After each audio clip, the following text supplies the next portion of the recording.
Ramës, është i qeverisës. Ai është në agoninë e tij, realisht kryeministri, dhe shmoj se edhe takimi kur u zhvilluar pikërisht Rama Balloku në kryeministri është ajo që është këtë vërtet, ajo çfarë u deklarua dhe nga shtypi që do të marrë me veti, ka thënë vetë Belinda Balloku, kryeministrit, pasi ato janë bashkëpunim. E keqja e madhe e kësaj agonie të Ramës është sepse do ta detyrojë Bashkimin Evropian dhe institucionet ndërkombëtare, Shtetet e Bashkuara të Amerikës që të marrin një qendrim për sa i përket dëmit që mund të shkaktojë Shqipërisë në lidhje me procesin e integrimit. Ka shumë të ngjarë dhe shumë mundësi nëse të ketë pra ky qendrim i pritshëm që është lidhur me refuzimin e kërkesës prokurisë përshtatshme për të hequr imunitetin Belinda Ballokut, e cila shërbej për ndërprerjen e negociatave të mëtejshme për sa i përket integrimit evropian. Kjo do jetë një pasojë shumë e rëndë në lidhje me procesin integrues të Shqipërisë në BE. Qartë. Avokat, nga ana tjetër, prokurorët kanë pretenduar se Belinda Balloku ka intimiduar dëshmitarët më datën 20 nëntor 2025 dhe se persona të tjerë ndërkaq kanë ushtruar presion në emër të saj. Nëse provohet, avokat, se dëshmitarët janë kërcënuar për llogari të Belinda Ballokut, a ndryshon kjo krejtësisht natyrën e çështjes? Por i vërtetës, zgjatja deri tani tash prej 3 muaj e shqyrtimit kërkesës së SPAK-ut në lidhje me heqjen e imunitetit nga Këshilli i Mandateve, natyrisht që ka sjell një dëmtim të procesit të hetimit, për sa i përket ndërhyrjes që ka bërë zonja Balloku nëpërmjet mekanizmave të saj për sa i përket pengimit të drejtësisë në lidhje me hetimet e mëtejshme. Në rastin konkret, edhe prokuria e posaçme të paktën më aq sa sepse edhe seanca e Këshillit të Mandateve ishte një seancë e cila u zhvilluar me dyert të mbyllura dhe për shkak edhe të procesit hetimor i cili është i detyrueshëm pra të mbrohet sekreti hetimor.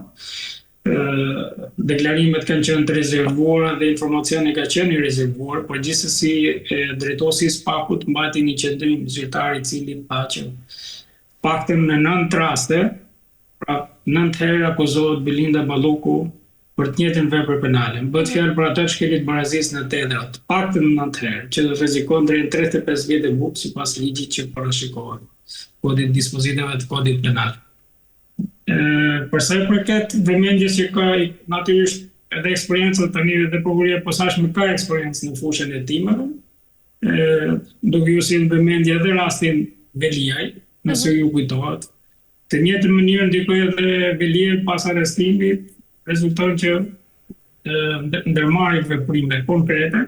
për të penguar pra hetimet e mëtejshme duke i ndërmituar dëshmitar dhe të njëjtën gjë ka bërë edhe Belinda Balloku, por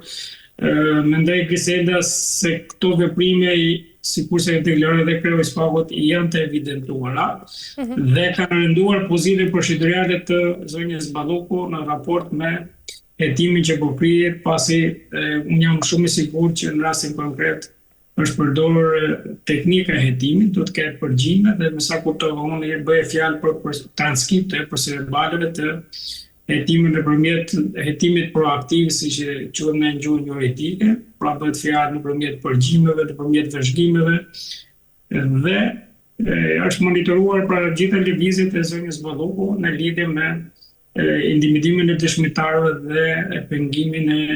drejtësisë në lidhje me hetimet e mëtejshme. Në këtë pushte mendoj që ajo ka renduar pozitën, kjo është një rrethana renduese për sa i përket ne konsiderojmë rrethana renduese për sa i përket pastaj procesit të hetimit dhe gjykimit të çështjes dhe do të shtohet natyrisht edhe një akuzë tjetër. Qartë. Ndërkaq, avokatët e Belinda Ballokut kanë deklaruar se nuk ka motive politike pranë në kërkesën e SPAK dhe kanë kërkuar rrëzimin e arrestimit duke theksuar se ajo e ka zbatuar tashmë masën e pezullimit. Në mungesë të pretendimit për ndjekje politike, avokat, mbi çfarë baze ligjore mund të refuzohet ndërkaq kërkesa për arrestimin? Tani kjo është mbi baza realisht është mbi bazat e presionit që ka bërë Belinda Balloku, kryeministrit Rama, i cili tash është i përfshirë në aferet korruptive. Personalisht dhe është pjesë e hetimit, pavarësisht se nuk është shtyrë deri më sot në prokurinë e posaçme dhe asnjë prokurori të Republikës nuk rezulton që Edi Rama të jetë thirrë dhe kjo realisht pastaj krijon dhe një perceptim dhe tek publiku negativ. Është i vetmi person i cili nuk është thirrur në provorinë e posaçme qoftë për dhënë deklarime po morë çështën në rastin e 21 janarit. Ku kryeministri Rama në atë kohë që kryetari i Partisë Socialiste, sikurse është dhe sot, kryetari i opozitës, ka organizuar 21 janarin dhe nuk është marrë në pyetje paktën si person i cili ka dieni për veprën penale, s'po thonë më ja atribu si person në hetim, sepse i takon provorisë posaçme ta provojë këtë. Standardi i ndryshëm që dëmon në këtë rast Këshilli i Mandateve në lidhje me raportin që do paraqes Kuvendit dhe Kuvendit është pikërisht për shpërtuar kokën e Edi Ramës, për shpërtuar kryeministrin nga procesi i hetimit, sepse mund që t'i kërkohet heqja e mandatit të deputetit dhe të kryeministit Rama në një takë me shumë të lagët, pasi dosja e Akshit e përfshin drejt atë dhe familjarët e tij në lidhje me afera korruptive, bëhet fjalë për miliona euro që kanë qarkulluar nga fondet publike dhe dhënë me tender sekret Bajanakut të Ramës.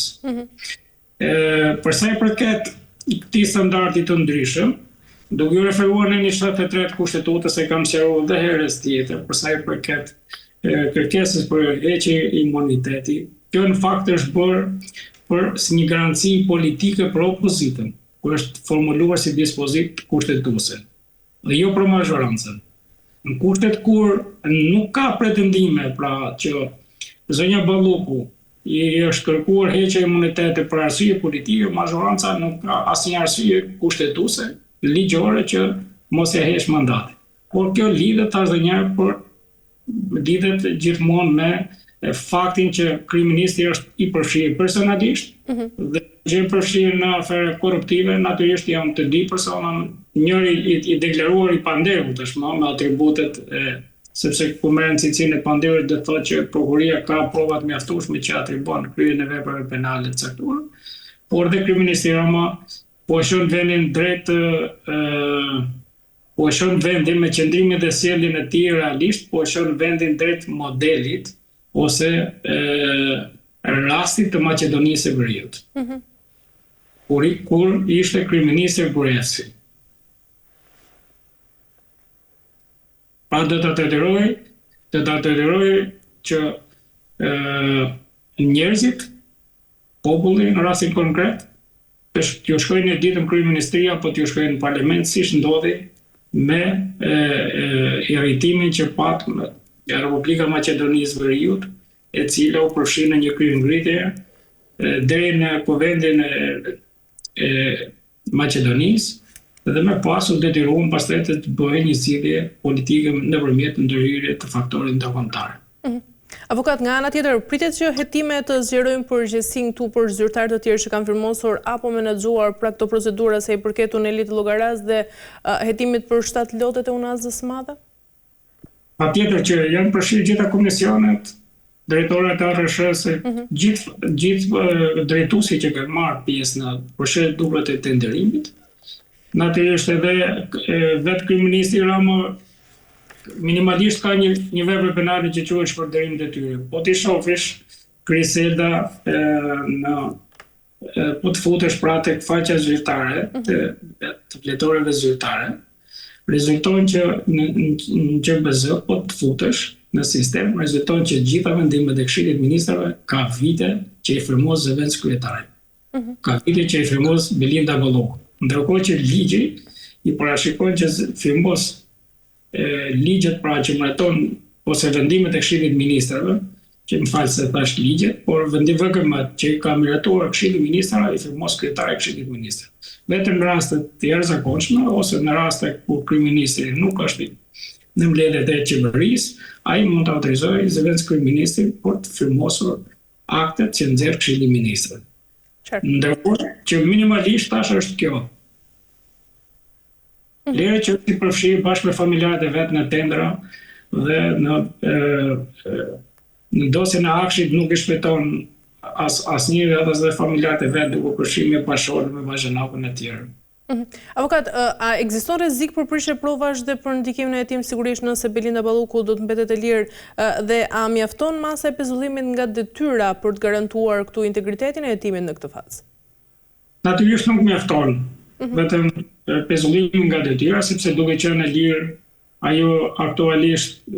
ka impakt për shkak të pozicionit që ka pas si Zelenski ministër dhe si ministër energjisë dhe infrastrukturës, ka një impakt vazhdueshëm në administratën publike, pasi shumica prej drejtorive kryesore janë mburë prej Belinda Volluku, që të mi korrekt. Dhe ata normalisht kanë pas një marrëdhënie pune dhe të përpiqen që të prishin dhe të dëmtojnë provat